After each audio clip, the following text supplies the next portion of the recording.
Hi, my name is Robb Pieper, and today we're going to talk about sprint planning.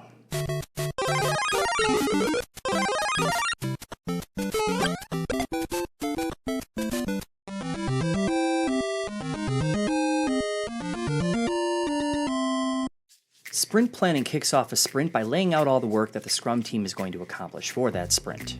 The resulting plan is created by the collaborative work of the entire Scrum team. The product owner comes armed with information to make sure that everyone there understands how the work maps to the product goal. The Scrum team may also invite others to participate if they have information that will help with sprint planning. This might include your key stakeholders. Sprint planning addresses the following topics. Topic 1. Why is this sprint important? So the entire Scrum team is going to craft a sprint goal. It's the purpose of the sprint. The product owner is going to come with information about why the upcoming work adds utility and value. The only thing that needs to be finalized by the end of sprint planning is the sprint goal. It's a fine goal, to be sure. So, pay attention. Why are we doing the work that we're doing this sprint? Topic 2. What are we going to do this sprint? The product owner and developers are going to select work from the product backlog that they feel can be done within a sprint. The developers are responsible for sizing the work, so they're going to have a lot of say on how much work is actually brought in. The developers and the product owner may work together to refine those backlog items to make sure that they're better understood and more likely to be done within that sprint.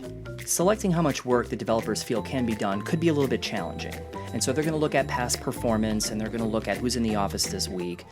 Milton. Hi. To make those determinations on how much work they can actually pull in to get done, meeting their definition of done. For each selected product backlog item, the developers are going to work together to create a plan to help those product backlog items meet their definition of done.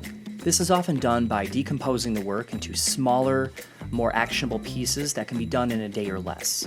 The reason you might want this broken down into a day or less of work is so that you have something to talk about in the daily Scrum as you're measuring progress towards your sprint goal. How this decomposition process is done is at the sole discretion of the developers. No one in Scrum tells the developers how to turn product backlog items into increments of value.